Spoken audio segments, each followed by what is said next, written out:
Welcome back to Talkville. This is the ultimate Smallville rewatch podcast, folks. We got Tom Welling, for God's sakes. Tommy, how you doing, buddy? Hey, guys. Thanks for having me. Ryan Tejas. Thanks for having me. Every week we watch these episodes and then we review them. We talk about them. Sometimes you'll like what we say. Sometimes you won't. You'll learn something. Sometimes we'll learn something. Sometimes we like what we see. Sometimes we don't. Yeah. Or we don't like it as much as other things. But we like discussing it with you. We love your the call-ins. We love the patrons. Patreon.com/Talkville. Support the podcast if you can. Thank you. Talkvillepodcast.com. Get great merch. Talkville shirts. Tons of great stuff. We're going to have some pictures signed eventually from me and Tom. And Zoom's available in the new year. So keep checking the website for that. The handles. Talkville Podcast on Facebook, Instagram, YouTube, TikTok, Talkville Pod on Twitter. Please follow us and write a review. It helps the show significantly, and spread the word. Without further ado, please, let's get into Season 2, Episode 4, Red. Title's Red. Aired October 15th, 2002. Director JEPH Loeeb. Writers JEPH We'll never know. Loeb. JEPH Loeeb. Guest star Sarah Downing as Jesse Brooks, Michael Tomlinson as Ted Palmer, and Garwin Sanford as Ed Brooks. Synopsis: Clark gets a Smallville class ring, but these rings contain red kryptonite, making him turn into a leather jacket wearing, no care in the world, piece of crap, Dark Clark. You mean like one of these? Look at that. Oh, look at that. Look who's got the class ring on. Maybe that's why he's an asshole now. No, I'm kidding. So that's not why. This episode starts with Clark, Chloe, Pete getting their class rings. Pete is shocked that Clark is going against his father's wishes to spend money on the expensive ring. When Clark puts on the ring, he has a rush come over him. His eyes, his pupils flash red. I thought that was cool. That was just like, hey, we didn't realize that the red kryptonite. And is this from the comic books? Is this what happens? I'm asking you. We'll ask our Ryan. guest who will know. Remind that question, Jeff. Ryan. Remind that question, Jeff. Whatever. Ryan, yep, In the halls, Lana is chaperoning a new student, Jesse Brooks. As Jesse gets confronted by Vice Principal Gibbons for breaking the dress code because of her outfit, Clark overhears and tells Gibbons that his dress code sucks. And Jesse looks hot. Taken aback, Gibbons issues a warning to Jesse. A new Clark has emerged. I would have been paddled back in my day. Corporal punishment for talking to a teacher like that. By the way, this is the first time we see the principal, isn't it? Since Principal Kwan? Oh, yeah. And he backs down. The principal backs down. He backs down. Kwan wouldn't have backed down. Kwan would have been like, F you, buddy. Man. Kent, office, now. No.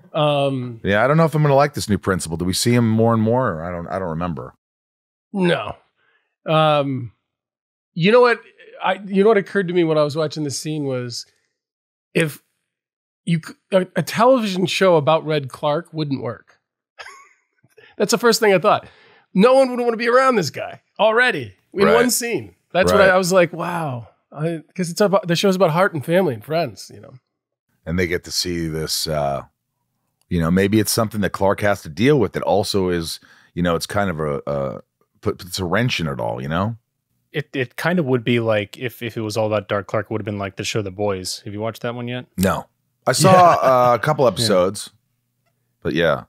Yeah. It's yes. It would have been like, this is like a PG version of So of they that. got the idea from us. Cool. Yep. Back in Metropolis, U.S. Marshal Ted Palmer is questioning Jesse's ex Kyle about her whereabouts because he and her father are fugitives. After threatening him at gunpoint, Kyle tells the officer they've been speaking and to check his phone records.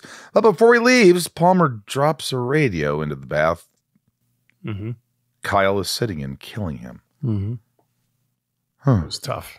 That was tough. That was tough.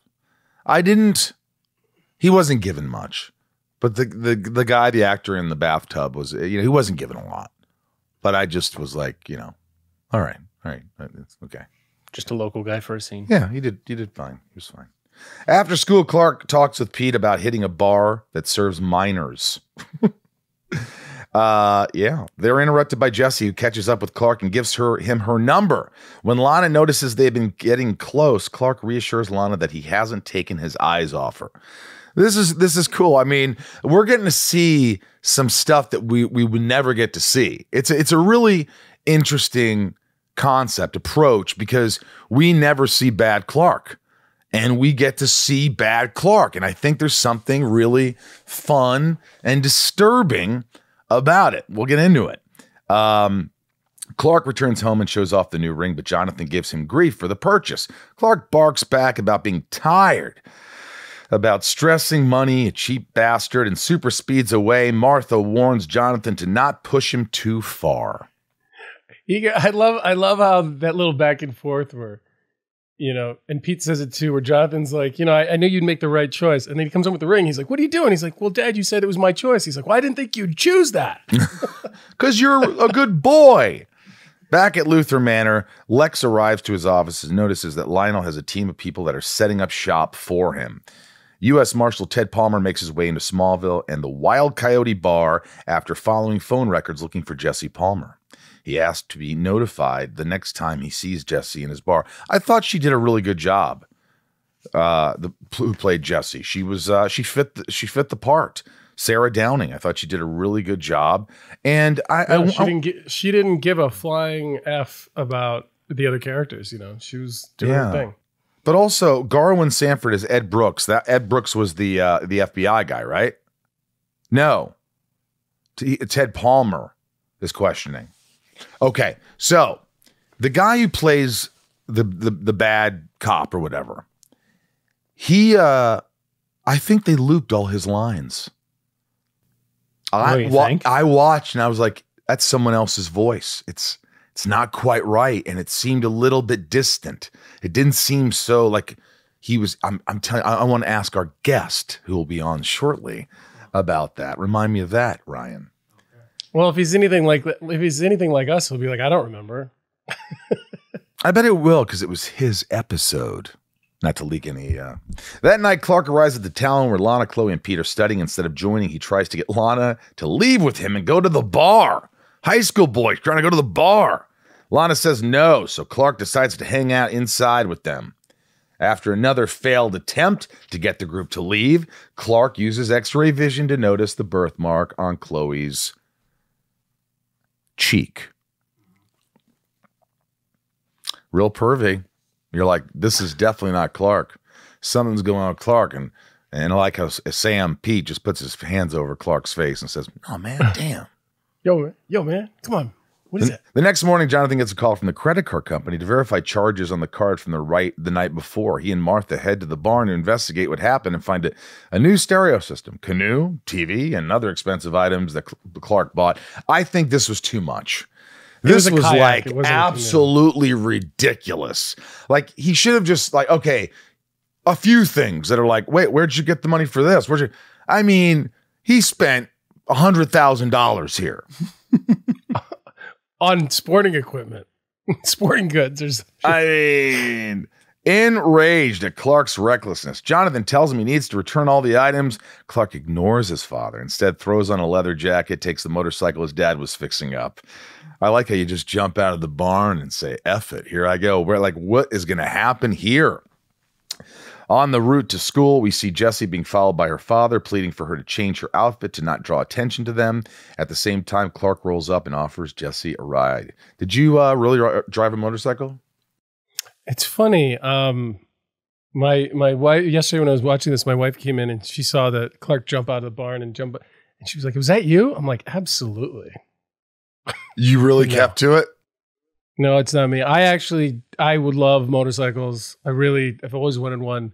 I do not trust myself. Never have. I don't like do it. I don't like motorcycles. Here's the thing. I just feel like no matter how safe you are, you're always in trouble if it's someone else's fault. They pull in, they don't see you. And I don't like how motorcycles are allowed to weave in between cars. I don't know why that's a freaking law. It is absolutely mind-boggling. You couldn't get more unsafe. Pisses me right off. A quick story about the guys in Vancouver, the stunt guys. The stunt guys, and there's one guy in particular I remember who was like a motorcycle stunt guy. Like, he can do anything on a motorcycle. He can flip it upside down, whatever, dance on it, do a backflip on it. And he doesn't even ride a motorcycle on the street. What they do is they get together and they do track days where they go out in a safe environment where there's no cars, and then they go do their thing. There you go. But the guy who's the stunt guy, who's the motorcycle guy, doesn't even ride one on the street. Yeah, they're not safe. They're just not safe. I hate to sound like a parent, but I've never liked them. I just never like them. I mean, they look cool, and but like, chances are you're going to get an accident, guaranteed, and hopefully it's not fatal. When they go to school, Jonathan pulls right behind them, wanting a word with his son. Instead of talking to his dad, Clark throws him into his own truck door that nobody sees but Pete, and he tells him that he's not his father, never has been. That was pretty intense. I thought it was nice that Pete went to go help Jonathan. Yeah, it was nice. It was shocking. Later that day, it's kind of like as the episode goes on, you're like, oh my gosh, what is he capable of? This is not good.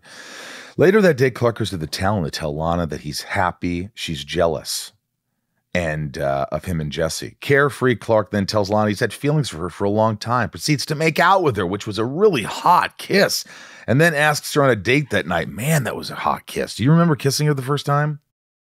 Mm-mm. Don't say you don't remember that. I don't. I really don't. Oh my God, luscious. Not to perv, but like, that was a really great kiss, and it was, I don't know, it had passion, but I felt like Kristen wanted to kiss you and you wanted to kiss her, even though you were acting. It worked. And the torch.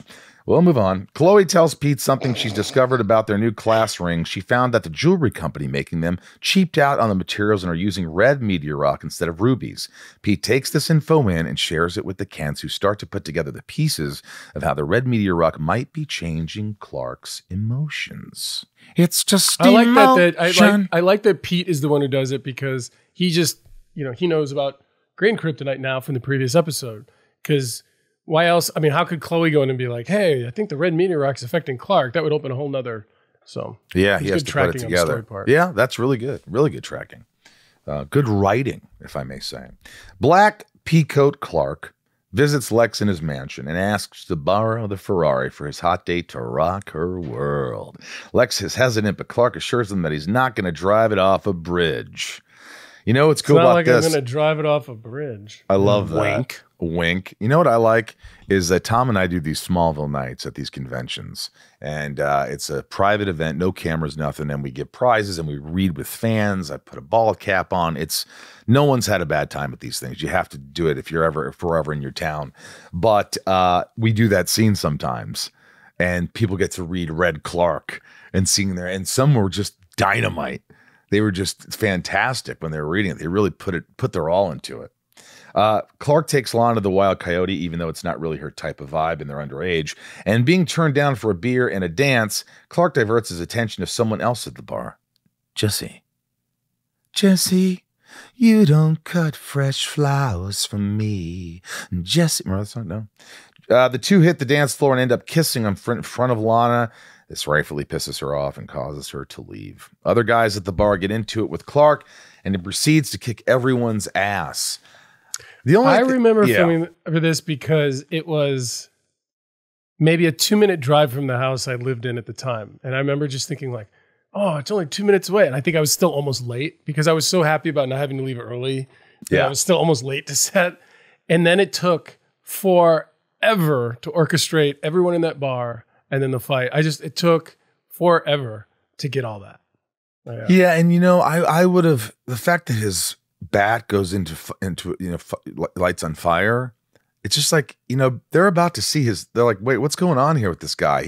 Does he have super? It was really, you were teetering on the edge of like, hey, everybody knows about this guy's powers. So it was enough that you were like, okay, all right, maybe they couldn't possibly believe that. Maybe it just happened somehow. It was supernatural. I also remember when Clark says, anyone else? I remember thinking I was trying to do an Al Pacino line. Like I remember on the day being like, maybe I just saw Heat or something before. But like, I just remember thinking like, that's how I'm going to do it. I'm going to do it like Al Pacino would do it. And I watched it. I'm like, yeah, it wasn't that great. Hoo-wah! Hoo-wah! The next morning, Clark is packing his bags and looking to explore the world with Jesse. His concerned parents try to convince him that he's not himself because of the ring, but he doesn't want to stop being carefree Clark, so he tells them to beat it. Before leaving town, Clark stops by to tell Lex he needs a Ferrari longer. He goes on to explain that he's become a runaway and wants more than Smallville and Lana. Intrigued by Clark's ambition to leave his family and become filthy rich, Lex convinces Clark that he'll join him. In reality, Lex is just buying time to help Clark. I know they were going to be roommates. I thought that was fun. Oh, that could have been cool. Jonathan, and then Lex visits to see how he can help mend their relationship. Back at the mansion, Clark meets Lionel Luthor. Clark pokes fun at his blindness and tells him to get lost. Lionel is shocked that the Kents could have raised someone so rude. The two get interrupted by the U.S. Marshal and Ted Palmer. So, by the way, I thought that scene was fun to watch. I mean, was. That's really not. That's very different than Clark Kent. Like, I was like, that's pretty fun.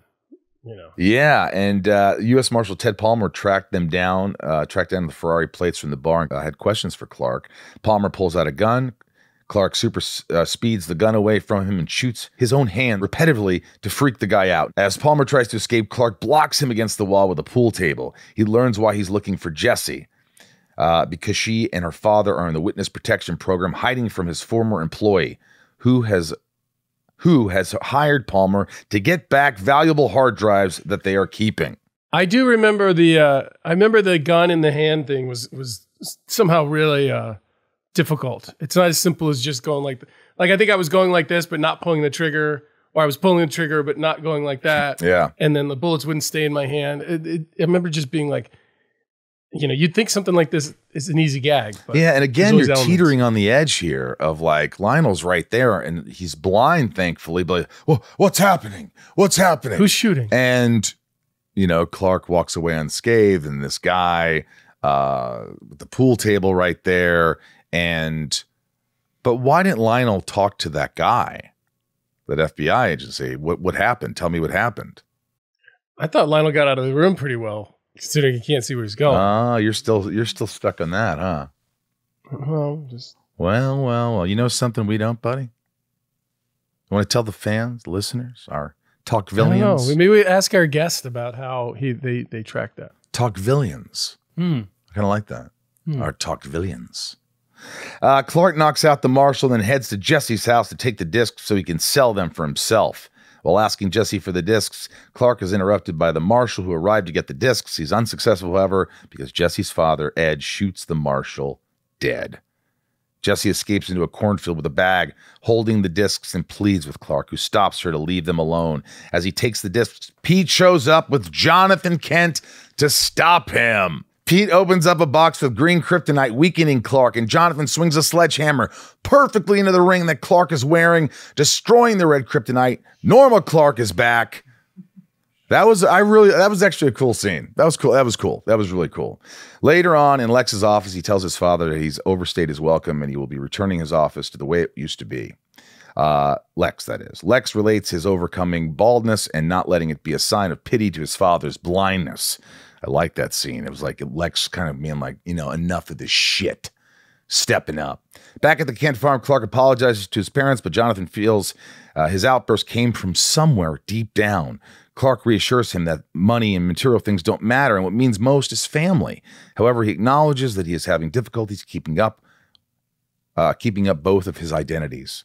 Clark also tries to meet up with Lana and apologize. He shows up with flowers in hand, but Lana is resistant to the idea that Clark wasn't being himself, and once again, Clark isn't able to open up and be honest enough for Lana. And let me say something brief before our guest comes on soon. That scene with the parents, when it was like, it was coming from somewhere, it kind of made me go, and you're like, I can't control. It's like I have two identities, Dad.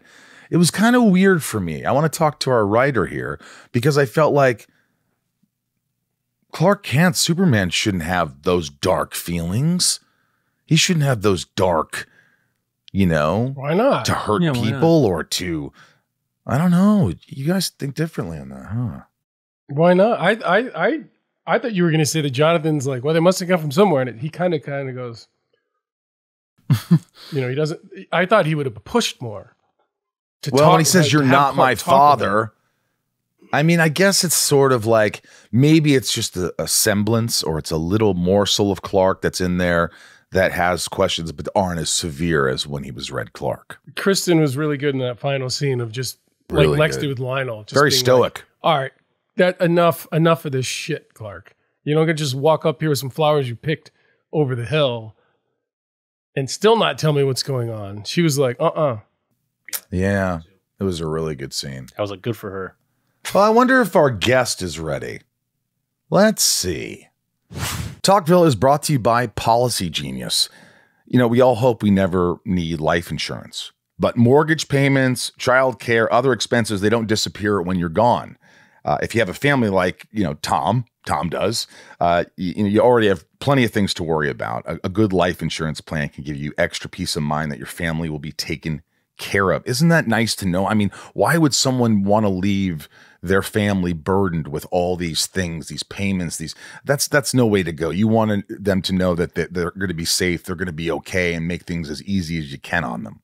Yeah, I mean, you have to have life insurance if you have people in your life you care about. That's as simple as it is. Life insurance through your workplace may not offer enough protection for your family's needs, and it won't follow you if you leave your job. Since life insurance typically gets more expensive as we age, now is the time to buy. Policy Genius gives you a smarter way to find and buy the right coverage for you and your family. Policy Genius was built to modernize the life insurance industry. Their technology makes it easy to compare life insurance quotes from top companies like AIG and Prudential in just a few clicks to find your lowest price. With Policy Genius, you can find life insurance policies that start at just $17 per month for $500,000 of coverage. That's $500,000. Wow. With Policy Genius, you can find life insurance policies that start at just $17 a month for $500,000 of coverage. And Policy Genius has licensed agents who can help you find options that offer coverage in as little as a week and avoid unnecessary medical exams. They're not incentivized to recommend one insurer over another, so you can trust their guidance. No added fees. Your personal information is private. No wonder they have thousands of five-star reviews on Google and Trustpilot. Your loved ones deserve a financial safety net. You deserve a smarter way to find and buy it. Head to policygenius.com or click the link in the description to get your free life insurance quotes and see how much you could save. That's policygenius.com. Talkville is brought to you by Indeed. You see those commercials everywhere. I mean, this is something that everybody knows about. Indeed is the hiring platform where you can attract, interview, and hire all in one place. I just love this idea that I don't have to really, sit with all these different people and interview all these people. You don't have to spend hours on multiple job sites looking for candidates with the right skills when you can do it all with Indeed. Find the top talent fast with Indeed's suite of powerful hiring tools like Indeed Instant Match, assessments, and virtual interviews. Hate waiting? Indeed's U.S. data shows over 80% of Indeed employers find quality candidates whose resume on Indeed matches their job description the moment they sponsor a job. Join over 3 million businesses worldwide using Indeed to hire great talent fast. Indeed knows when you're growing your own business. You have to make every dollar count. That's why with Indeed, you only pay for quality applications that match your must-have job requirements. Indeed knows that finding people with the right skills makes all the difference when you're hiring a team of one. Indeed knows hiring needs to be cost-effective when you're running your own business. Indeed knows that when you're doing everything for your company, you can't afford to overspend on hiring. Visit Indeed.com/talk to start hiring now. Indeed.com/talk. You need to hire. You need Indeed.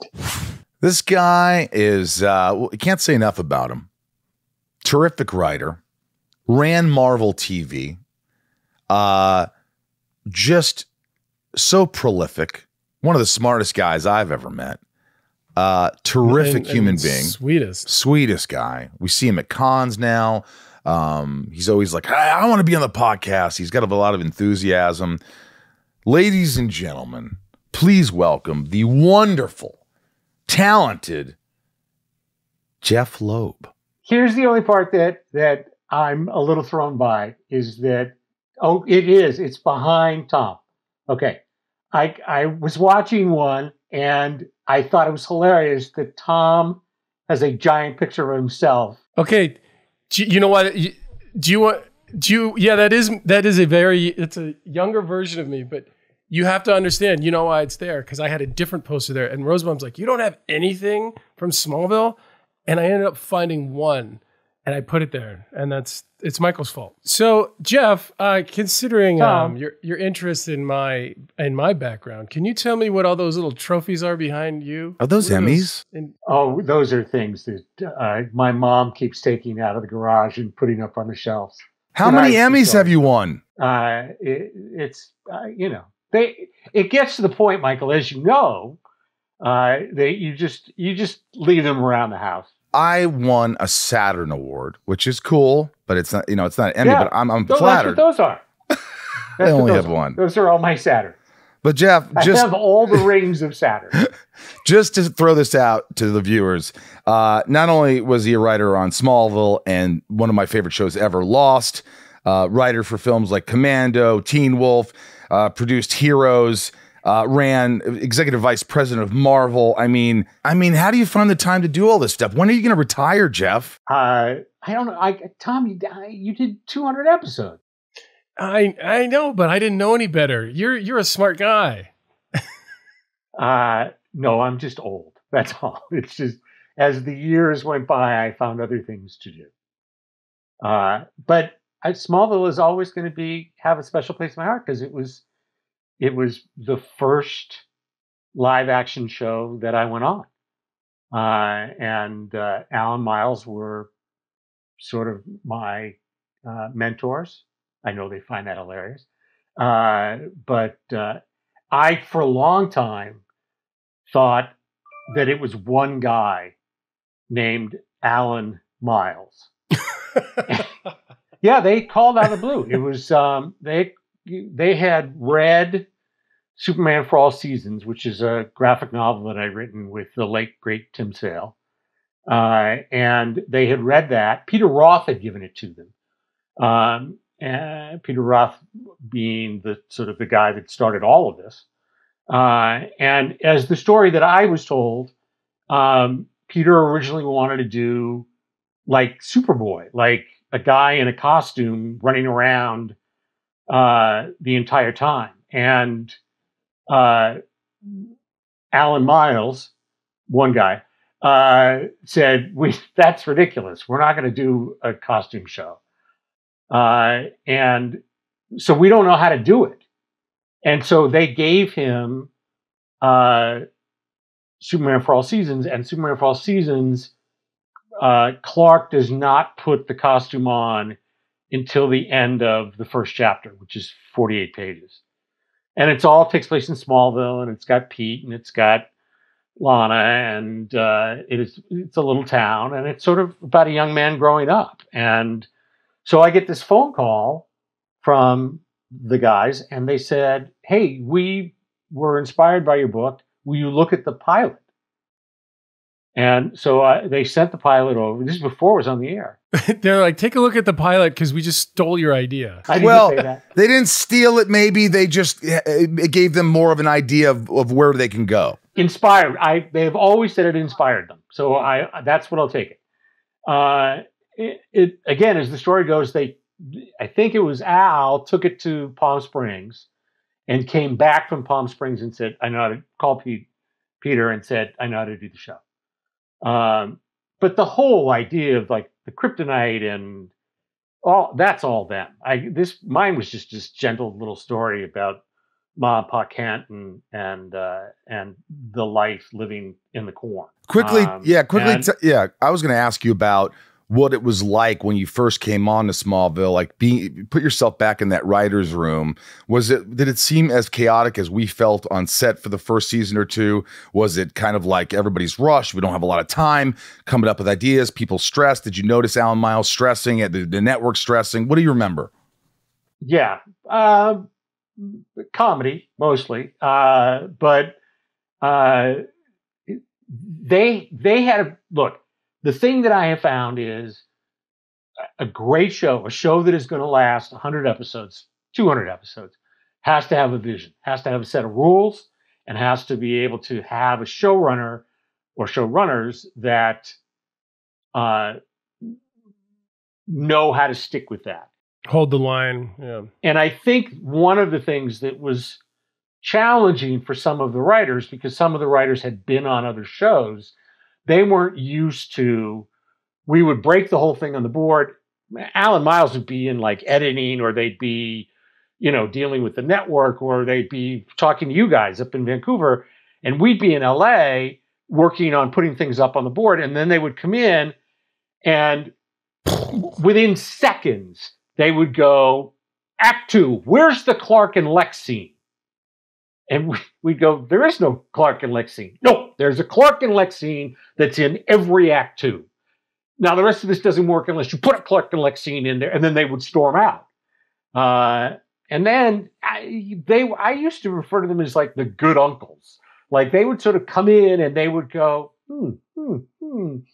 okay, let's fix this, and then do this, and do this. And then they were on when the scripts came in, they were amazing because they knew exactly, they didn't put their names on it, but they knew exactly how everyone should sound, and so their hands were all over every one of the scripts.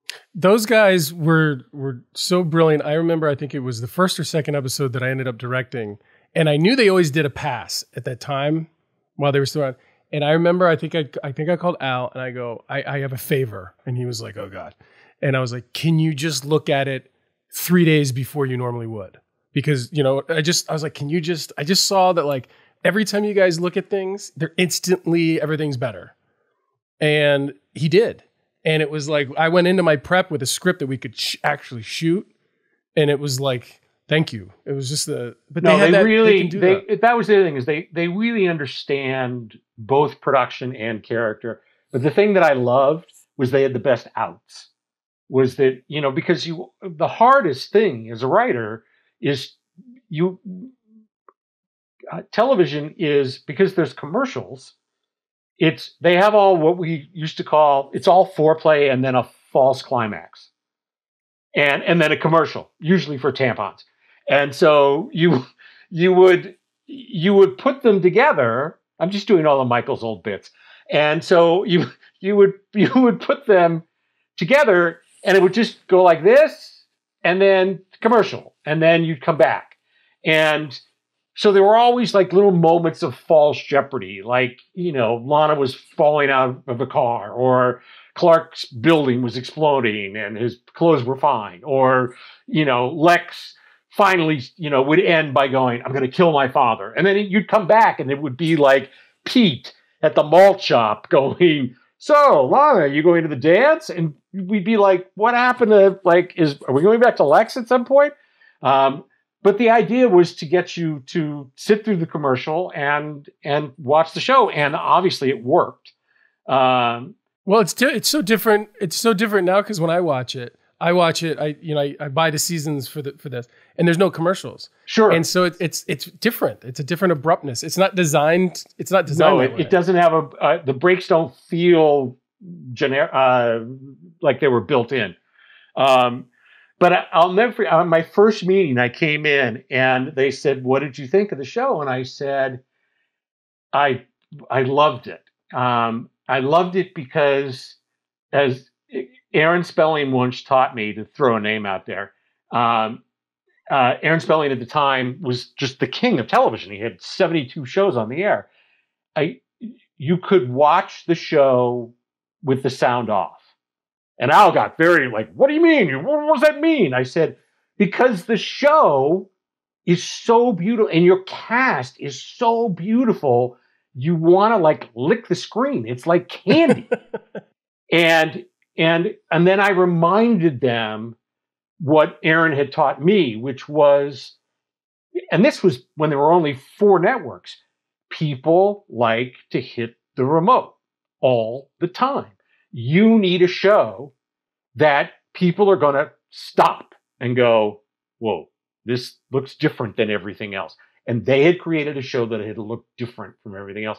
And I remember they had a video, VHS, that they would give to the directors. And the directors had a set of rules of what they could do and where they could put the camera. And there were two Oh my God, that you were never allowed to do.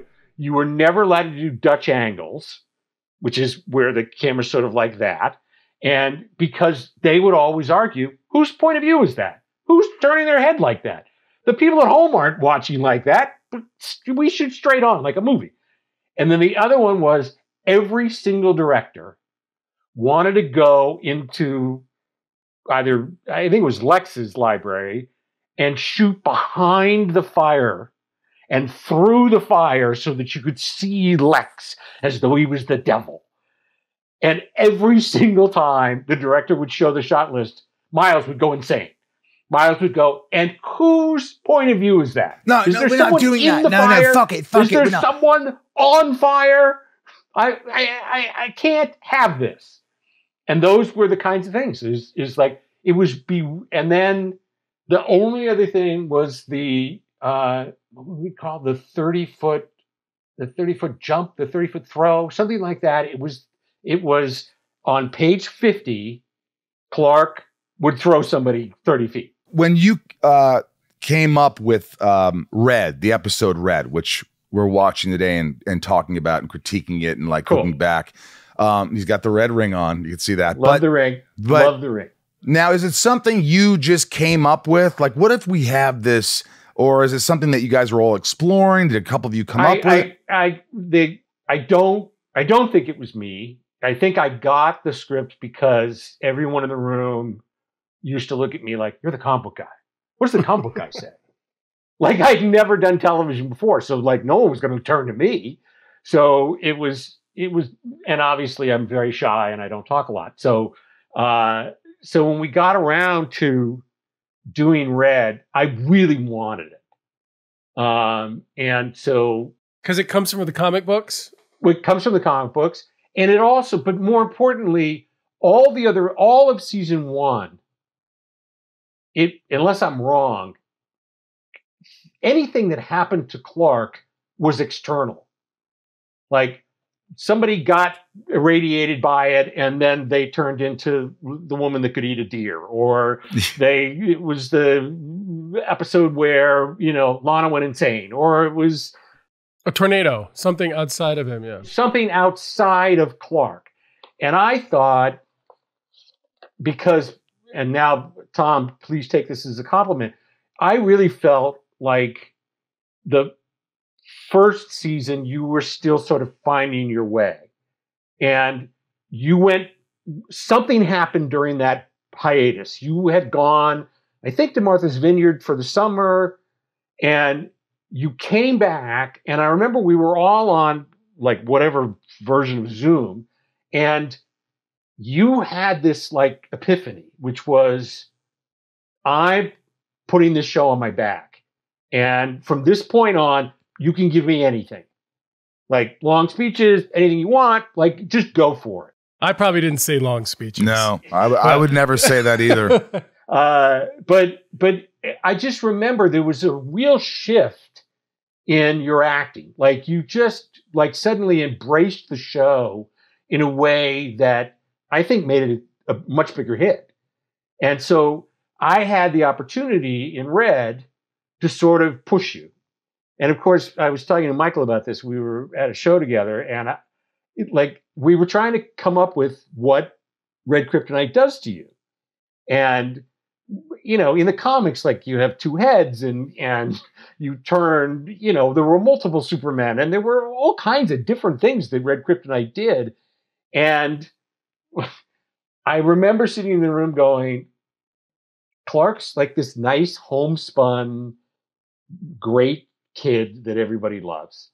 What if we just make him like a jerk? Well, it's funny you say that, because I remember back then finding my way into the character with no consequences. That's how I felt into it. He wasn't bad, he wasn't good, there was no consequence. Clark was always so worried about everything all the time. And I think when I watched it, I was really happy about what I saw. But it's Clark with no consequences. Like, I'm just going to do this. Yeah. And it was, but before I wrote it, I watched Rebel Without a Cause. And I thought, that's what James Dean is doing in this which is sort of You're tearing me. Sorry. And that's and again, you already had, because he didn't wear a leather jacket. He had a red jacket. But we sort of said, you're the Fonz. Like, okay. And so we gave you the leather jacket, and the rest was history. It was just great fun. Let me ask you this, Jeff. We were talking about at the end of the episode. I don't know if you had a chance to watch it again, but there's a scene where Jonathan and Martha are talking to Clark in the kitchen, and they're like, he says, "I'm sorry," and Jonathan sort of says, "Well, I think there was a part of you that meant what you said, all these things that you did." And Clark says, "Yeah, I feel like sometimes I have two identities." And it was and it threw me for a loop and the guys defended this. They're like, they had reasons for it, but I thought I don't know. It's like, wait, they're saying that Clark Kent has these devious thoughts that I guess everybody has. Like, he's almost like people have these dark thoughts sometimes, or they have these feelings like, hey, I wish I knew my father, but he said it in the wrong way. But deep down, there's a morsel of truth behind it. What was your sort of objective?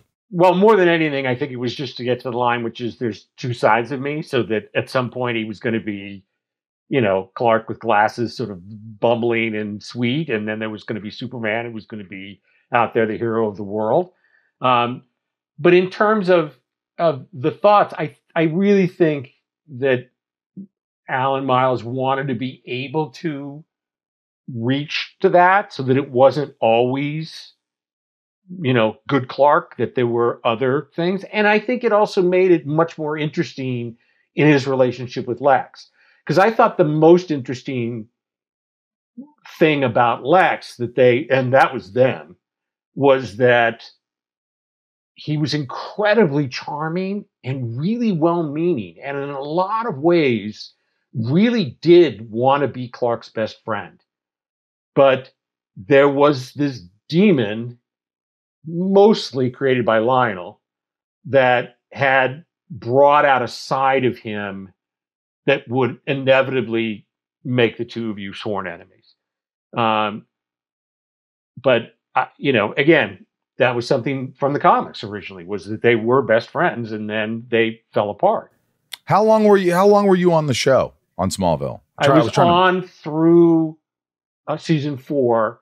And my favorite thing about season 4 was bringing in Lois and meeting Erica and having that fun, because she was just amazing. She was as soon amazing. as we saw her, we were just like, okay, we've got a whole different dynamic that we can play with, that's even a little bit more adult than what's going on the teen side of the show.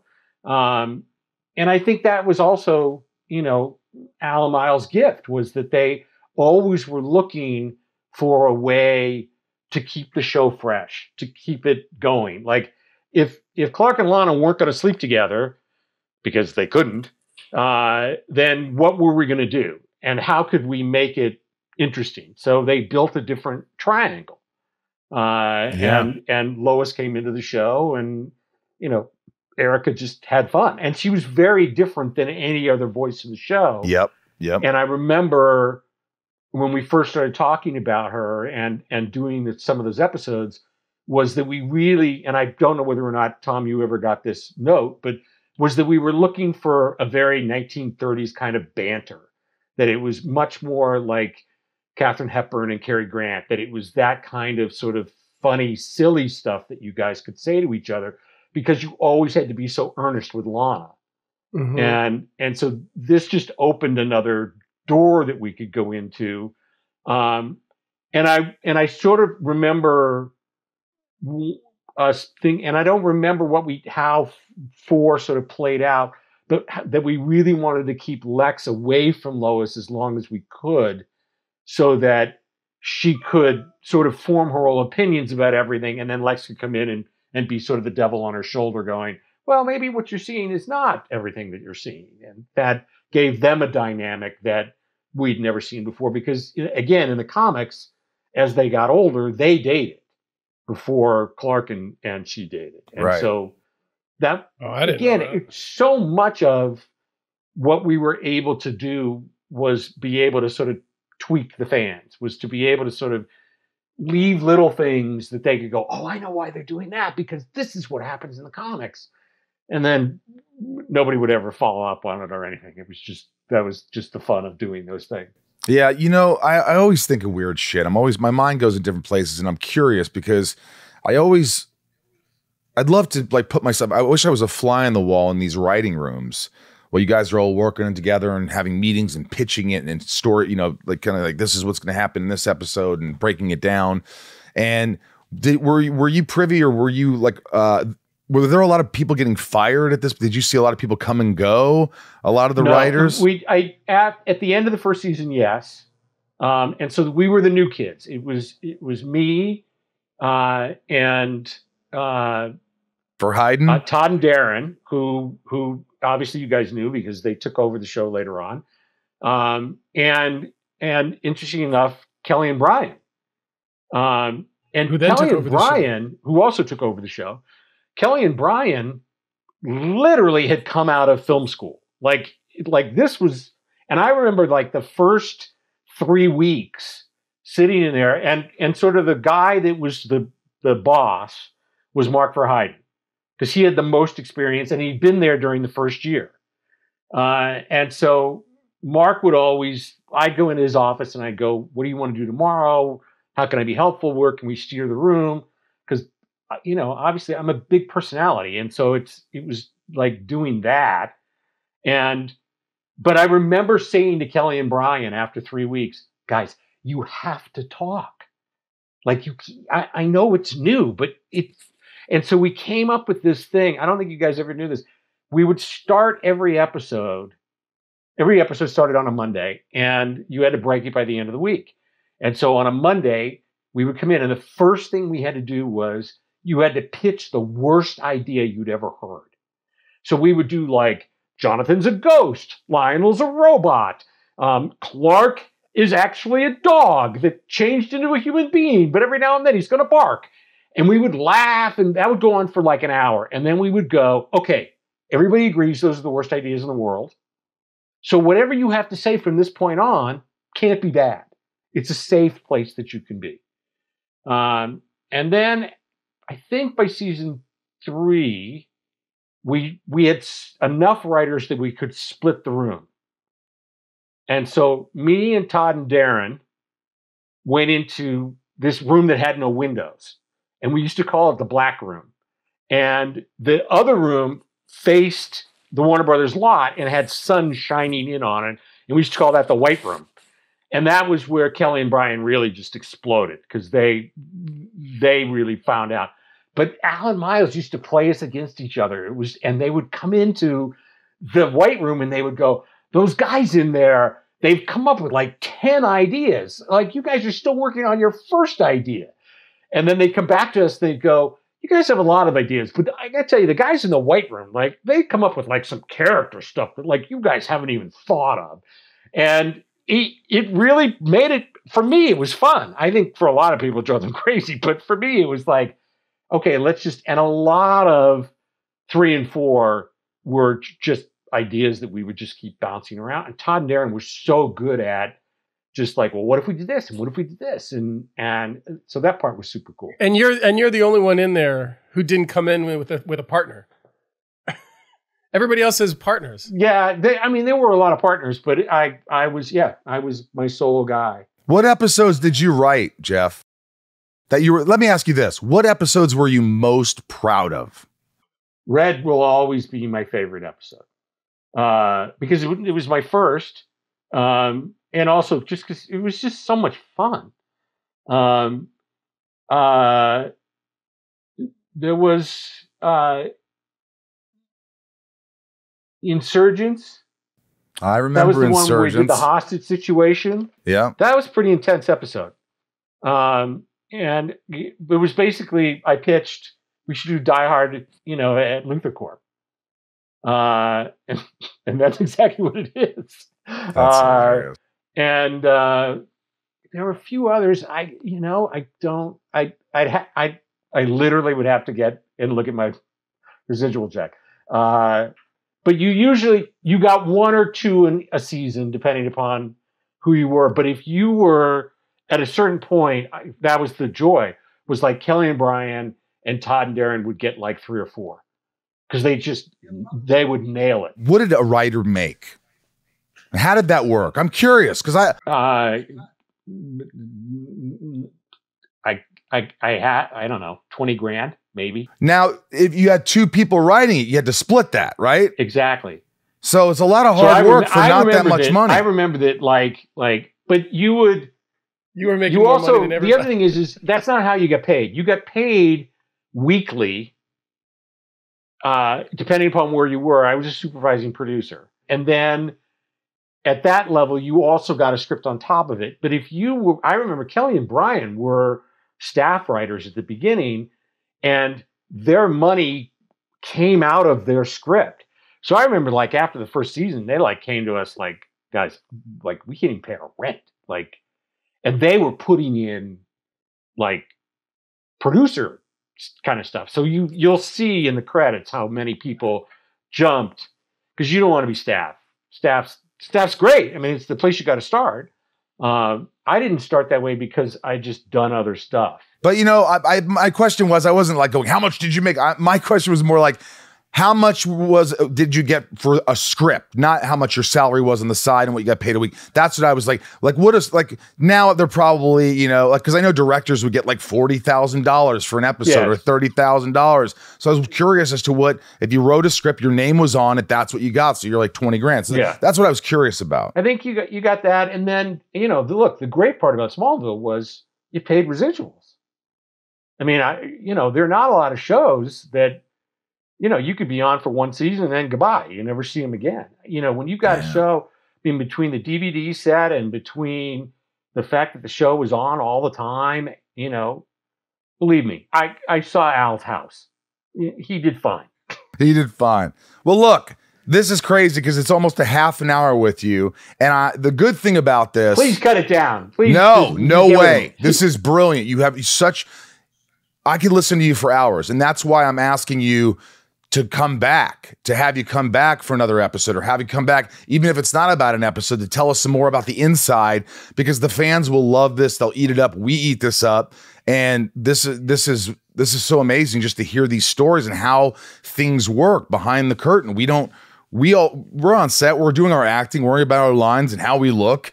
And you guys are trying to break these stories, and they can't all be great. And it's just really interesting. I'm sorry. What was that? That'll be great. Well, look, I'm the biggest critic. So, I mean, look, obviously, some episodes are amazing. So we have a rating system on this podcast. Right. No, I see it. I don't understand it. I hope this gets all the roses or whatever you're supposed to do. No. So here it is. Nothing will ever be a 3 rose because that's the pilot. That's how I gauge it. 2 roses is you're pretty damn good. I mean, this is close to perfection. 1 rose, it's good. It's a good show. I'd recommend it. A heater is right down the middle. It's neither good or bad. Then it's 1 bomb, 2 bombs, and 3 bombs. Okay. All I've seen are roses. So you guys have been very kind. Yes. I think I only gave a bomb on, what did I give a bomb on? We both gave a bomb on something. Heat. Heat with the hot teacher. Oh, I like that one. Mark wrote that episode. That was in the second. You just saw that one. That was the one before Red. Yeah. You know what it was? She's beautiful. It just didn't duplicity and then Red. You know why we didn't like it, Jeff? Because it comes after this tremendous season opener. And then we go to that. Yeah. There's no stories moving forward. There's nothing. It's fluff. It's high school. It just felt like it didn't belong. Again, I just given the time, that was part of what we were. I think I don't think I'm remembering this wrong, but I think we were told by the network less serialized. Like, try to make the stories more self-contained. Their fault. That was their fault, and that will always hurt character because you then become Magnum PI. Like, tell me how he's different in season 8 than he was in season 1. A different shirt. That's it. And what we loved about the show, particularly between Clark and Lex, was the growth of the two of them and where they were going and how you could mess with that and how you could turn it sometimes inside out. And And then how could you get Lana into it? And then, you know, what are we doing with Chloe this week? It had a great sort of set of characters. And we haven't even talked about how much fun it was working with Jonathan and Martha. I mean, Annette was just like literally like you could throw anything at her and she would just be like, got it, done, not a problem. She has a gift because some of the stuff that is asked of her, she has to put away a lot of opinion. Yeah. You know, she's being asked to just be a model of this, what you wanted. And I remember sometimes she's like, yeah, but that's why I'm here. That's my job. So yeah. Jeff, we love you. This has been extraordinary. I hope you'll post you guys. It. Love seeing you at all your comic conventions. Your Smallville nights look like the greatest thing in the world. So much fun. Come. You have to come. Every time we run into each other, I'm there for the night that it's not there.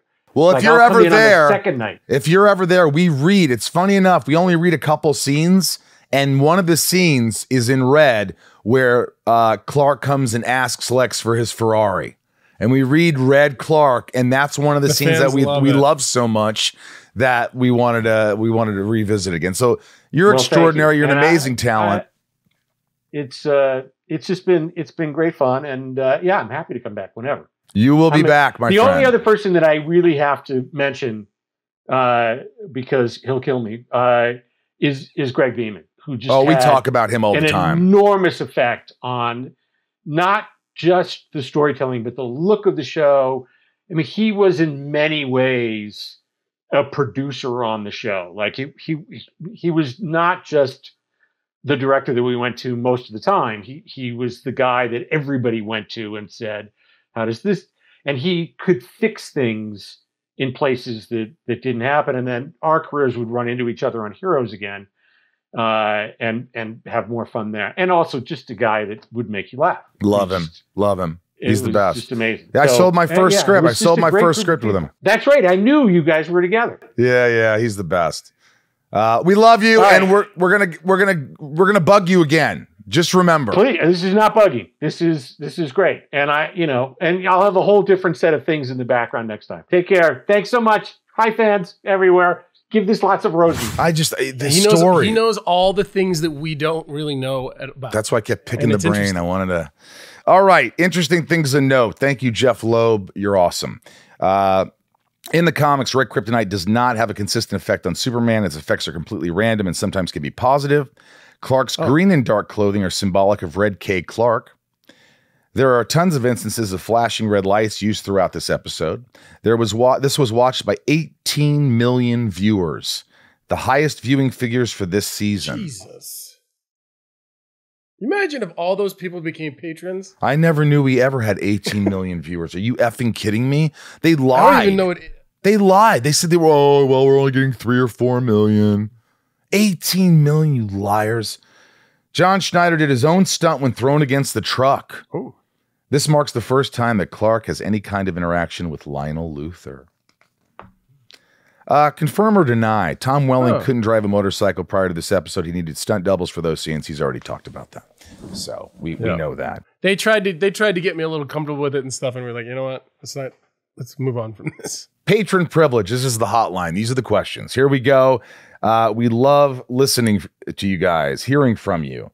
This one's from Karen, a lovely patron. Join patreon.com/talkville. Patreon.com/talkville. Yeah. Here we go. She's wearing her Talkville shirt. G'day there, Michael, Tom, and Ryan. It's Patreon Karen M here from Management Western Australia. And my question is for Season 2, Episode Red, which was lots of fun. And I was wondering, Tom, how much fun was it to play Clark on Red K? Because he was so out of character and very rebellious. And was it difficult to say all his harsh words to Jonathan and then push him into the truck, you call it. So I just wondered, how was that to play in comparison to Clark in any other episode? Thank you very much. Love the podcast. Bye. All right. So here's the way I'll answer the good question. I would say this. If I were to show up to play Red Clark on any other TV show, I think it would be really hard to do. What we had going for us is that I had been around these people for already a season. We were friends. I think I remember saying to Jonathan before I threw him into the truck before that scene, being like, you know, I'm really sorry. And I remember John just being like, don't worry about it. Do your thing. You know, because I did feel bad about saying like, you're not my dad. Like that felt horrible. But he's like, do your thing. This is what we're here to do. So that helps when you have that other person on the side being like, I got you. We're good. You know, let's do our job. Let's act. Wow, you really felt bad about saying that? Yeah.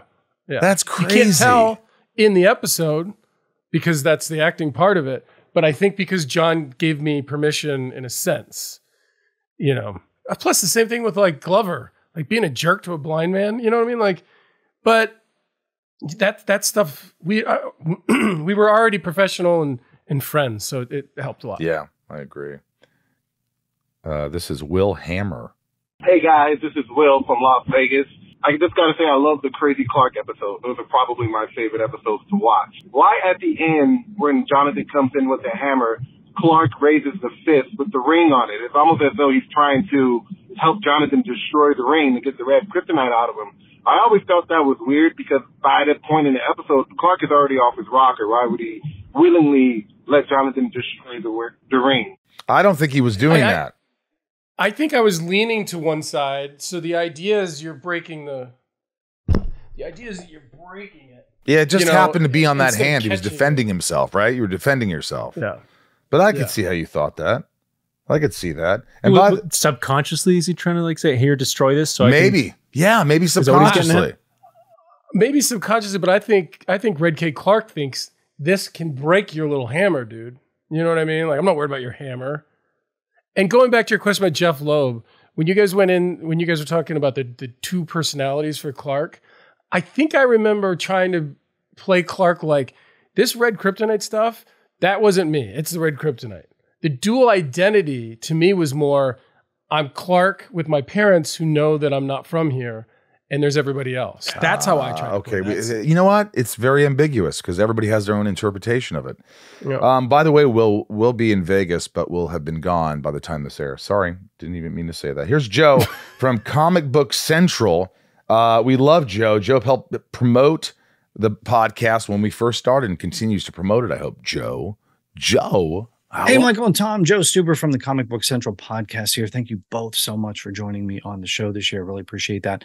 Red, that is what I want to talk about. Huge episode. My question is for Tom. When did you first get tipped off that this script was coming down the pike and that you were going to get to play Clark with no inhibitions? Bonus question on the DVD commentary track. Tom has a killer Gollum imitation. Can you still do that for us right now? I will hang up and listen. By the way, yes, before you say that, is it going down the pike or going down the pipe? Pike. Yeah. Like I thought it's like going down the pipe. I think it's pipe. I thought it's pipe. It's pike. Well, Tom can answer and I'll Google. All right. I think you're probably right. Tom? I think I was probably told 4 days before we shot the episode, or I'm sure they just sent the script out. I don't think anybody was like, "Hey, by the way," I don't think there was that call. You know, the only times I ever really got those calls were if they knew a crazy stunt was coming. They're like, "Are you comfortable with riding on the back of an 18-wheeler while it's moving? Because we're thinking about doing that in a couple episodes." And I'd be like, "Yeah, cool." Or it was like, hey, in 2 episodes, you're going to have your shirt off. Heads up. You know, they did nice things like that. Quick Gollum. Quick Gollum. Oh, the precious. Ooh, that was good. I know my kids love it. My kids love it. This is it's down the pike. Pike. Yeah, I had a feeling. Initially, it was used to mean in the course of events, and more recently, in the future. Interesting.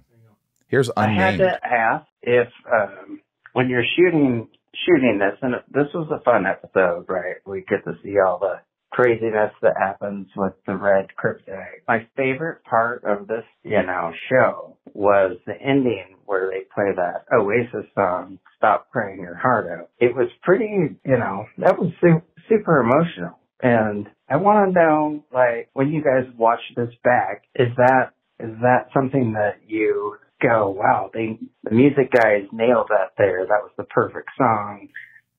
I do remember going down and being a part of the editing of one of the first shows I directed. And we were trying to edit a scene and blah, blah, blah. And I think it was a Clark Lana scene. And the editor was like, okay, cool. All right, all right, let's put some music over it.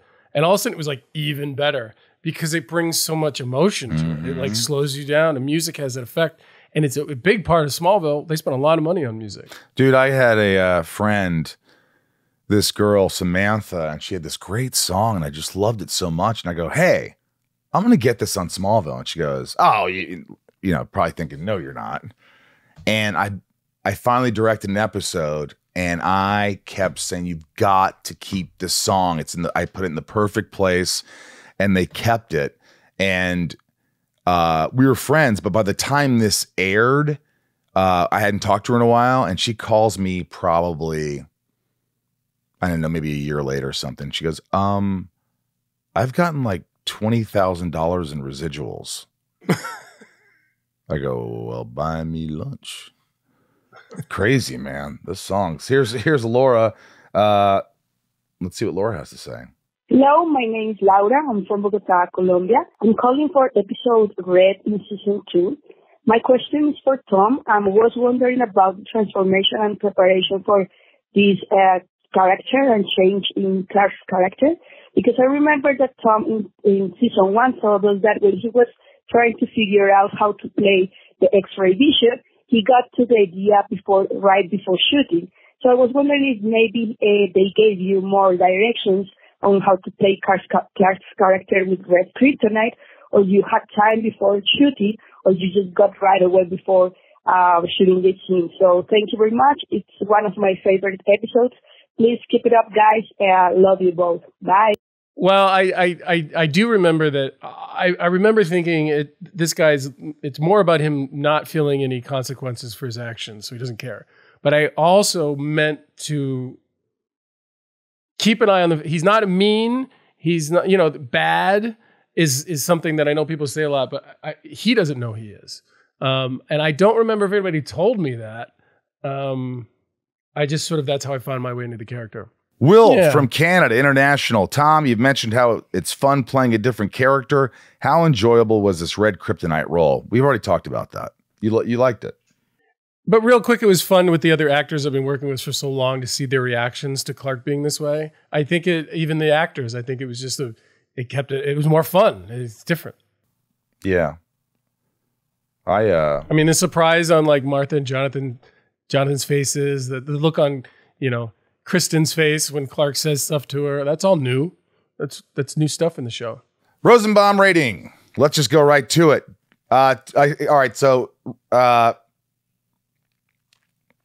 we'll start out with Ryan this time. Ryan. Oh.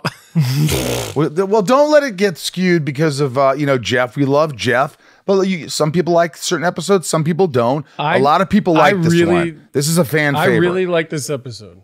Good. I thought I did a great job, and I thought the episode was fun and rewarding. So 2.5. 2.5. Yeah. Wow. All right. This is a standout episode.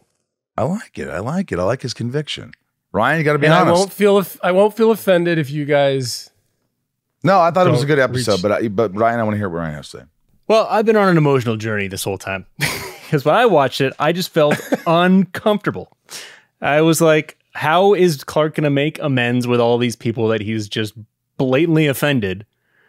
What are we doing? How are you going to come and get out of this? Yeah. It was sort of reminding me of that episode where Lana we saw her bad side. But now I'm here. It sounds like it's a very beloved thing. Jeff had a lot of fun writing it. Tom had a lot of fun being in it. Me as a filthy casual viewer, I was uncomfortable. I got to give it a 1. You got to give it a 1. I got to give it a 1. 1 rose is good. But you have to understand when you look at lists of top episodes for Smallville. Yeah, this is, if not top 5, easily top 10. Fans at conventions. That's so funny. They love it. We got the ring thing happening at conventions as a result. I know, but I didn't realize, like, when I was sitting there watching, I was like, wait, but now, like, having like sat here for an hour and listened to all it, yeah, maybe I got to flip my perspective, but, and maybe just open my mind up a little bit, but I have to speak my truth. Look here. First, I'm not prefacing with this to sugarcoat it. Jeff's, JEPH LOEB is obviously a gifted writer, producer, genius, Person. amazing man. Everyone loves him.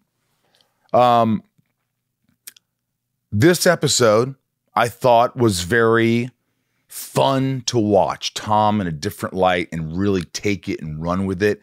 And it made me uncomfortable too. But I think that's a good thing because it shows you someone with powers that is not a good person, what he could do. And that really can instill some fear in you. And so for that, I really enjoyed it. I really thought it was fun. Look, it's a little campy at times, of course. It got the camp. It's not like the episode before. I think what was tough for you is you watched an episode where, oh my God, it's a earth-shattering. Pete finds out about Clark's secrets. Mm-hmm. How do you compare? It's like now you're jumping from that to this, and it's still a good episode. But I think if you didn't see that. Also, the thing that Jeff said just about the network notes of just like they want them to be more one-offs, and this was clearly they were going down that road, and there's probably going to be a lot more. I mean, even like with the last one, the Freaks of the Weeks, and I guess I don't know. I guess I was hurt because not Tom, Clark. We Clark's don't hurt anyone. Clark, why is Clark hurting people? Clark's apology tour didn't make it on camera following this episode. But, I'm going to give it.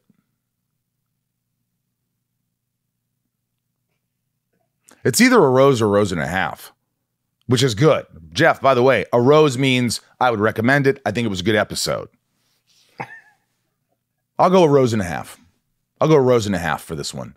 Tom gave 2. You give 1. I think that's balanced. I think that's good. I'm going to go with that. We love him. That's all I'm going to say. Death count, save count. How many people got saved? How many people died? 2 dead. Ted Palmer kills Jesse Brooks' boyfriend, Kyle, in the bathtub. Mr. Brooks kills Ted Palmer.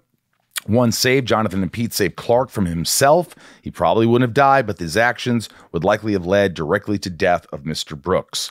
Through season 4, or through 4 episodes in season 2, 5 dead, 7 saved. The series, 40 dead, 55 saved. Ryan's favorite scene. All right. Here are the 3 that I chose. There's the scene with it was boo. Hold on. Okay, the scene with Clark and Lex, where the roles seemed to have flipped. It seemed like Lex was sort of the voice of reason in this one. The Ferrari scene. The Ferrari scene. And then scene number 2, smashing the ring with the hammer. And scene number 3, Lana taking no BS from Clark. Smashing the ring, Lana, no BS. What was the first one again? The first one was the Ferrari. What about the Ferrari? Just Clark and Lex. because they sort of swapped. I zoned out, yeah. So Tom, on the count of 3, we're going to have to say it. Ryan will say 1, 2, 3, and then here's what happens. He'll go 1, 2, 3. We give an answer like it's a 4. All right. Hold on. Let me think. God. This is so funny. Ferrari, hammer, horse. Okay, here we go. All right, 1, 2, 3. Horse. Ferrari. You said Ferrari. I said horse. I liked the horse scene. Yeah! What? I did. No 2 way. to 1, you son of a bee. Way. Is it the horse scene? That's his favorite, man. Because obviously I had a different view of this whole episode now, and that's just what when I liked that Lana was like, "Hey, Clark, no, I like that." What am I doing with my life? Besides being on a hit television show for 11 years. No, I really thought I had that one. It's a great scene. I mean, I brought it up too that, her just holding her ground and she's riding the horse all great and everything. Yeah. She was easing her mount wonderfully. And I think for me, I was sort of waiting for Clark to return to normal a little bit. But interesting. That was just me and my experience. Fun times today. We love you. That's it for the episode. Stick around next week as we shine some light on season 2, episode 5, Nocturne. No clue what this is about. Don't remember it. But remember, patreon.com/talkville. Support the podcast, talkvillepodcast.com for great merch, and check our Instagrams for, we're always at cons and stuff like that. And call into the show. Let us know what you think, and write a review, and keep loving the show. We do. We love you. We'll keep doing it as long as you want to. Michael's obviously got to go, so always hold on to Smallville. Always hold on to Smallville. I have to pee. Thanks, guys. All right, it is time now for the top tier patrons. I love you guys on Patreon. Anybody who is supporting the podcast, what do you do? Patreon.com/talkville. I can't speak. Lousy sleep last night, Tom. But thank you guys. Patreon.com/talkville supporting this podcast. We see you at cons. We love you. Tell us you're the patron that's helping us out. And we'll be in Dallas this coming Saturday and Sunday, signing autographs, taking pictures at the Creation Con with Jared and Jensen and Loudon Swain, the band. I might get up and sing. And we'll be doing a Smallville Nights on Saturday night. You have to get tickets. And all right, Tom, why don't we give these shouts? Why don't I give, since you're glitching a little, I'll try to start it out and give a little more. I appreciate that. Thank you. Nice hat, by the way. Here we go. Nikki G, Leanne P, Raj C, Janine R, Santiago M. Where's my bust, Santiago? Where's my Lex bust? Leah S, Little Lisa, Tom T, Sophie M, Betsy D, Liliana A, Abby P, Kimberly E, Michael H, Ray H, Fatima T, Karen Apple M. That was really good. Thank you. Danielle B, 99 more. Lalani N, Catherine P, Brett G, always hold on to Smallville, Estevan G, DJ Kento Twitch, Garrett W, Kimberly L, Justin S, Tom N, Tony V, Rodolfo V, and Jason W. Interesting, Tom. Here's who I have. Next up on 11 o'clock news, we've got Osama A, Lana, rhymes with banana, W, Nancy D, Brian G in the morning, Sarah W in meteorology, Arctoon K, Justin T, and Lucy O, Jeremy G, Amanda R, Teddy 127, Michael P, Theo M, Ryan R, Grumpyitis, Jordan M, Hillary B. Tom? That's so funny because you just froze on my feed the whole time. So now I gotta Craig G, Christy R, Pollyanna, Karen P, Derek G, Jor L, Richard S, Heather and Greg, Nico P. I made Talkville say butts. I almost said Smallville. Brian H, Georgina B, Eric K, Clarks M, Kristen B, Takashi M, Kevin E, Nanine W, Stephanie K, Darth Achilles. Ooh, yeah, Takashi M. I dated a girl named Takahashi. Last name was Takahashi. It's a very common name in Japan. Darth Achilles, you said Finky Funky. Tito G, Mixter, Stephen F. Damn, who's that?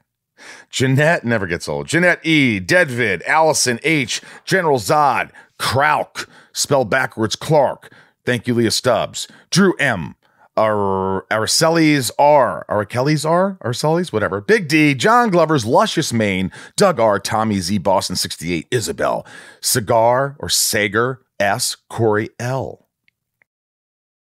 Ivy and Sam, Brittany W, Mr. A, Cal T, Amanda K, Jesse C, Lumberjack, Claire M, fourth favorite character _ Zoe. We love you. Scott and Dylan, D Brown, Joshua W, Green Alice, Karenera.